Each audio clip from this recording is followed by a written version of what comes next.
ಧನ್ಯವಾದ ಹೇಳಕ್ ಇಷ್ಟಪಡ್ತೀನಿ. ಎಲ್ಲೋ ಒಂದು ಮೂಲೆಯಲ್ಲಿರೋ ನಮ್ಮ ಶಾಲೆಗೆ ನೀವು ಭೇಟಿ ನೀಡೋದಂತೂ ದೊಡ್ಡ ವಿಷಯನೇ ಹೇಳ್ಬೋದು. ಯಾಕಂದ್ರೆ ಬೆಂಗಳೂರಲ್ಲಿ ಚಿಕ್ಕಮಗಳೂರಲ್ಲಿ ಎಷ್ಟು ದೂರದಿಂದ ಇಲ್ಲಿ ತನಕ ಹುಡ್ಕೊಂಡ್ ಬಂದಿದ್ದೀರಲ್ಲ. ಅಂದ್ರೆ ಸರ್ಕಾರಿ ಶಾಲೆಗಳನ್ನ ಬೆಳೆಸ್ಬೇಕು, ಅಂದ್ರೆ ಒಂದು ಬಡ ಮಕ್ಕಳನ್ನ ಬೆಳೆಸ್ಬೇಕು, ಮತ್ತೆ ಅವ್ರಿಗೊಂದು ಒಳ್ಳೆ ಶಿಕ್ಷಣವನ್ನು ನೀಡಿಸ್ಬೇಕು ಅಂತ ನೀವು ನಿಮ್ಮ ಮನಸ್ಸಲ್ಲಿ ಒಂದು ಒಳ್ಳೆತನವನ್ನು ಇಟ್ಕೊಂಡಿದ್ದೀರಲ್ಲ. ಅದಕ್ಕೋಸ್ಕರ ನಾನು ಹ್ಯಾಂಡ್ಸ್ ಔಟ್ ಹೇಳಕ್ ಇಷ್ಟಪಡ್ತೀನಿ. ಮತ್ತೆ ನೀವು ಎಷ್ಟೊಂದು ಅನಾಥ ಮಕ್ಕಳು ಮತ್ತೆ ಅನಾಥರಿಗೆ ತುಂಬಾ ಆಶ್ರಯನ ನೀಡಿದ್ದೀರ ಅಂತ ನಾನು ಕೇಳಿದ್ದೀನಿ. ಒಂದ್ಸತಿ ಮೊಬೈಲಲ್ಲಿ ನೋಡಿದ್ದೆ ನಿಮ್ಮ ವಿಡಿಯೋನ. ನಾನು ಇಷ್ಟೊಂದರ ಅಂದ್ರೆ ಈ ಕಾಲದಲ್ಲಿ ಅಂದ್ರೆ ಕಲಿಯುಗದಲ್ಲಿ ನಾನು ಕೇಳಿರೋ ಪ್ರಕಾರ ಎಲ್ಲರೂ ಅಷ್ಟೇ ಬರೀ ನಮ್ ವಿಷಯ ಸಾಕು, ಅಂದ್ರೆ ನಮ್ಗೆ ಒಳ್ಳೇದಾದ್ರೆ ಸಾಕು, ಬೇರೆಯವ್ರಿಗೆ ಏನಾದ್ರೆ ನಮಗೆ ಯಾಕೆ, ನಾವು ಫಸ್ಟ್ ಉದ್ಧಾರ ಆಗೋಣ ಅನ್ನೋ ತರ ಯೋಚನೆ ಮಾಡ್ತಾರೆ. ಆದ್ರೆ ಈ ಒಂದು ಕಾಲದಲ್ಲಿ ನೀವು ಎಲ್ಲ ಜೊತೆ ನಾವು ಬೆಳೆಯೋ ಜೊತೆ ಎಲ್ಲರೂ ಬೆಳೆಸೋಣ ಅಂತ ಯೋಚನೆ ಮಾಡ್ತಿದ್ದೀರಾ. ಅದಕ್ಕೋಸ್ಕರ ಧನ್ಯವಾದಗಳನ್ನ ಹೇಳಕ್ ಇಷ್ಟಪಡ್ತೀನಿ. ಹಾಗೇನೆ ನಿಮ್ಮ ಒಂದು ಒಳ್ಳೆ ಗುಣ ಹೀಗೇನೆ ಮುಂದುವರಿತಾ ಇರಲಿ. ನೀವು ಇನ್ನೂ ಬಡ ಮಕ್ಕಳಿಗೆ ಆಗಿರ್ಬೋದು ಮತ್ತೆ ಇನ್ನೂ ಅನಾಥರಿಗೆ ಇನ್ನೂ ಸಹಾಯ ಮಾಡುವಂತ ಶಕ್ತಿ ಆ ದೇವರು ನಿಮಗೆ ಕೊಡ್ಲಿ ಅಂತ ಬೇಡ್ಕೊಂತೀನಿ. ಹಾಗೇನೆ ಈಗ ಭ್ರಷ್ಟಾಚಾರಗಳು ಹೆಚ್ಚಾಗ್ತಿದೆ ಅಂತಾನೆ ಹೇಳಿದ್ರು ಕೀರ್ತನ. ಹಾಗೆ ಈ ಒಂದು ಭ್ರಷ್ಟಾಚಾರಗಳನ್ನ ಕಡಿಮೆ ಮಾಡೋದಕ್ಕೆ ನಾನೊಬ್ಳು ಆಗಿರ್ಬೋದು, ಹಾಗೆ ಸರ್ ಒಬ್ರು ಆಗಿರ್ಬೋದು, ನಮ್ಮ ಟೀಚರ್ಸ್ ಆಗಿರ್ಬೋದು, ಇಷ್ಟೆಲ್ಲ ಯೋಚನೆ ಮಾಡಿದ್ರೆ ಸಾಲಲ್ಲ. ಇಡೀ ಮಕ್ಕಳು ಇಂದಿನ ಮಕ್ಕಳೇ ಮುಂದಿನ ಪ್ರಜೆಗಳು ಅನ್ನೋ ಹಾಗೆ ಎಲ್ಲ ಮಕ್ಕಳು ಕೂಡ ಯೋಚನೆ ಮಾಡ್ಬೇಕಾಗುತ್ತೆ. ಮಕ್ಕಳು ಅಂತಲ್ಲ, ಈಗಿನ ಒಂದು ಯುವಕರು ಕೂಡ ಯೋಚನೆ ಮಾಡ್ಬೇಕಾಗುತ್ತೆ. ಯಾಕಂದ್ರೆ ನಮ್ಮ ಕೈಯಲ್ಲೇ ಈ ದೇಶದ ಅಭಿವೃದ್ಧಿ ನಿಂತಿದೆ ಅಂತಾನೆ ಹೇಳ್ಬೋದು. ನಮ್ಮ ಒಂದು ಶಾಲೆ ಅಭಿವೃದ್ಧಿ ಆದ್ರೆ ಸಾಕು, ನಮ್ಮ ಒಂದು ಊರ ಅಭಿವೃದ್ಧಿ ಆದ್ರೆ ಸಾಕು ಅಂತ ಅನ್ಕೊಳ್ಳೋದು ದೊಡ್ಡ ತಪ್ಪು. ಯಾಕಂದ್ರೆ ಈ ಶಾಲೆ ಇದೆ ಅಂದ್ರೆ ಇದು ಒಂದು ಜಿಲ್ಲೆಯಲ್ಲಿದೆ, ಇದು ಒಂದು ರಾಜ್ಯದಲ್ಲಿದೆ, ಇದು ಒಂದು ದೇಶದಲ್ಲಿದೆ ಅನ್ನೋದನ್ನು ನಾವು ಯೋಚನೆ ಮಾಡ್ಬೇಕಾಗುತ್ತೆ. ಹಾಗೇನೆ ನಾವು ಈ ದೇಶನ ಅಭಿವೃದ್ಧಿ ಕಡೆ ಕರ್ಕೊಂಡು ಹೋಗ್ಬೇಕು ಅಂದ್ರೆ ನಾವು ಅದಕ್ಕೆ ಸತತವಾದ ಪ್ರಯತ್ನವನ್ನು ಕೂಡ ಮಾಡ್ಬೇಕಾಗುತ್ತೆ. ಸುಮ್ಮನೆ ಅಂದ್ಬಿಟ್ರೆ ಸಾಲಲ್ಲ. ಇವಾಗ ಹೇಗೆ ನಾವು ಪರೀಕ್ಷೆಯಲ್ಲಿ ನಾನು ಔಟ್ ಆಫ್ ಔಟ್ ತೆಗಿಬೇಕು ಅಂತ ಯೋಚನೆ ಮಾಡ್ತಾ ಕೂತ್ರೆ ಆಗಲ್ಲ. ನಾವು ಅದಕ್ಕೋಸ್ಕರ ಪ್ರಯತ್ನ ಮಾಡ್ಬೇಕು, ಅದಕ್ಕೋಸ್ಕರ ಅಷ್ಟಾಗೆ ಓದ್ಬೇಕು.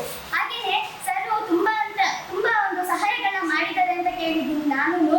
ಈಗಿನ ಸಹಾಯಗಳು ಹೆಚ್ಚಾಗ್ತಾ ಇರ್ಲಿ, ನಿಮ್ ಕೈಯಿಂದ ಇನ್ನೂ ತುಂಬಾ ಮಕ್ಕಳಿಗೆ ಸಹಾಯಗಳು ಆಗ್ತಾ ಇರ್ಲಿ, ಒಳ್ಳೇದಾಗ್ತಿರ್ಲಿ ಅಂತ ಕೇಳಕ್ ಇಷ್ಟಪಡ್ತೀನಿ. ಹಾಗೇನೆ ನಿಮ್ಮ ಒಂದು ಮನಸ್ಥಿತಿ ಅಂತಾನೆ ಎಲ್ಲರಿಗೂ ಈ ಮನಸ್ಸು ಬರಲಿ ಅಂತ ಕೇಳ್ತೀನಿ. ನಿಮ್ಮ ಒಂದು ಒಳ್ಳೆ ಗುಣ ಆಗಿರ್ಬೋದು ನನಗೆ ಬಹಳ ಇಷ್ಟ ಆಯಿತು. ನಾನು ಅನ್ಕೊಂಡಿರ್ಲಿಲ್ಲ ನಾನು ಯಾರೋ STMC ಅವರು ಬ್ಯಾಗ್ ಕೊಡ್ತಿದ್ದಾರೆ ಅಂತ ಅನ್ಕೊಂಡೆ. ನೀವು ಅಂತ ನಂಗೆ ಗೊತ್ತೇ ಇರಲಿಲ್ಲ, ಅಲ್ಲಿ ಬಂದಾಗಲೇ ನೋಡಿದ್ದು. ತುಂಬಾ ಧನ್ಯವಾದಗಳು ಸರ್. ಹಾಗೇನೆ ಈ ಒಂದು ನಮ್ಮ ದೇಶದ ಬಗ್ಗೆ ನಾವು ಯೋಚನೆ ಮಾಡಬೇಕು ಅಂತಂದ್ರೆ ನಮ್ಮ ಒಂದು ಸಹಾಯದ ಗುಣಗಳು ಹೆಚ್ಚಾಗಬೇಕು ಅಂತಾನೆ ಹೇಳ್ಬಹುದು. ಹಾಗೆ ನಾವು ಒಂದು ಈ ಸಹಾಯಗಳ ಗುಣಗಳನ್ನ ಹೆಚ್ಚು ಮಾಡಿಸ್ಕೋಬೇಕಂದ್ರೆ ನಮ್ಮಲ್ಲಿ ಒಳ್ಳೆತನ ಬರಬೇಕು. ಆ ಒಳ್ಳೆತನ ನಾವಾಗೆ ಕಲ್ತ್ಕೊಳಕ್ಕಾಗಲ್ಲ, ಬೇರೆಯವ್ರನ್ನ ನೋಡಿ ಕಲಿಬೇಕು.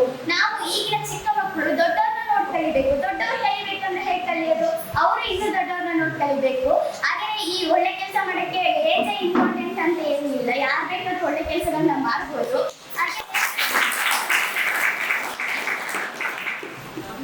ಹಾಗೇನೆ ಇಂಥ ಒಂದು ಒಳ್ಳೆ ಕೆಲಸಗಳು ಮುಂದಿನ ಪೀಳಿಗೆ ಇನ್ನೂ ಹೆಚ್ಚಾಗ್ತಾ ಹೋಗ್ಲಿ. ಹಾಗೇನೆ ಇನ್ನು ನಮ್ಮ ರಾಜ್ಯಗಳು ನಮ್ಮ ದೇಶಗಳು ಇನ್ನೂ ಅಭಿವೃದ್ಧಿ ಕಡೆ ಹೋಗ್ತಾನೆ ಇದೆ, ಇನ್ನೂ ಅಭಿವೃದ್ಧಿ ಕಡೆ ಮುಟ್ಟಿಲ್ಲ.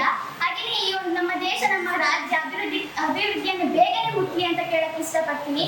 ಹಾಗೇನೆ ನಮ್ಮ ಒಂದು ಸರ್ಕಾರಿ ಶಾಲೆಗಳು ಇನ್ನೂ ಬೆಳೀಲಿ, ನಮ್ಮ ಸರ್ಕಾರಿ ಶಾಲೆಗಳಿಗೆ ಇನ್ನೂ ಹೆಚ್ಚು ವಿದ್ಯಾರ್ಥಿಗಳು ಸೇರಿ ನಮ್ಮ ಸರ್ಕಾರಿ ಶಾಲೆ ಇನ್ನೂ ಹೆಚ್ಚಾಗಿ ಗುರುತಿಸ್ಕೊಳ್ಳಿ ಅಂತ ಹೇಳಕ್ ಇಷ್ಟಪಡ್ತೀನಿ. ಈಗ ನೋಡೋದಾದ್ರೆ ಬರೀ ಈ ಪ್ರೈವೇಟ್ ಸ್ಕೂಲ್ಗಳೇ ಹೆಚ್ಚಾಗ್ತಾ ಇದೆ. ನಮ್ಮ ಸ್ಕೂಲೇ ನೋಡ್ಬೋದು, ಫಸ್ಟ್ 140 ಸ್ಟ್ರೆಂತ್ ಇದ್ದ ಸ್ಕೂಲು ಈಗ 60 ಜನ 30 ಜನಕ್ಕೆ ಬಂದಿದೆ. ಇಂಥ ಒಂದು ಶಾಲೆಗಳು ಬೆಳಿಬೇಕು, ಮತ್ತೆ ಇಂಥ ಒಂದು ಶಾಲೆಗಳಿಗೆ ಇನ್ನೂ ಕೊಡುಗೆಗಳು ಹೆಚ್ಚಾಗಬೇಕು ಅಂತ ಕೇಳಕ್ ಇಷ್ಟಪಡ್ತೀನಿ.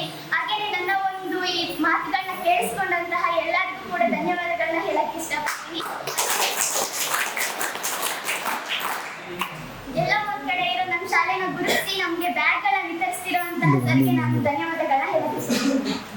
ನಿಜವಾಗ್ಲೂ ಸರ್ಕಾರಿ ಶಾಲೆ ಮಕ್ಕಳು ಬ್ರಿಲಿಯಂಟ್ ಅಂತ ಕೇಳಿದ್ದೆ, ಈ ಕಣ್ಣಾರೆ ನೋಡ್ತೀನಿ. ನೋಡಿ ಎಷ್ಟೋ ಜನ ಹೋಗ್ತೀರಾ ಯಾವುದೋ ಬೇಡದಿರೋದಕ್ಕೆ ಲಕ್ಷ ಡೊನೇಷನ್ ಕೊಟ್ಬಿಟ್ಟು ಮಕ್ಕಳನ್ನ ಸೇರಿಸೋದನ್ನ ನೋಡಿದ್ದೀನಿ. ಬಟ್ ಆದರೆ ಸರ್ಕಾರಿ ಶಾಲೆಯಲ್ಲಿ ಓದಿರುವಂಥ ಮಗು ಎಷ್ಟು ವಿಚಾರಗಳನ್ನ ತಿಳ್ಕೊಂಡಿದೆ, ಜೊತೆಗೆ ಇಷ್ಟು ಚೆನ್ನಾಗಿ ಮಾತಾಡೋದು ಕಲ್ತಿದ್ದಾರೆ, ಇಷ್ಟು ವಿಚಾರಗಳನ್ನ ಅವ್ರ ತಲೆಯಲ್ಲಿ ಇಟ್ಕೊಂಡಿದ್ದಾರೆ ಅಂದರೆ ಅದಕ್ಕೆ ಮುಖ್ಯವಾದ ಕಾರಣ ಇಲ್ಲಿರ್ತಕ್ಕಂಥ ಶಿಕ್ಷಕರು.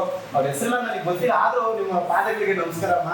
ತುಂಬಾ ಚೆನ್ನಾಗಿ ಮಕ್ಕಳಿಗೆ ವಿಚಾರಗಳನ್ನ ತಲುಪಿಸಿದಿರಿ. ನಮ್ಗೆಲ್ಲರಿಗೂ ಒಳ್ಳೆಯದಾಗಿ ಕೊಡಿ.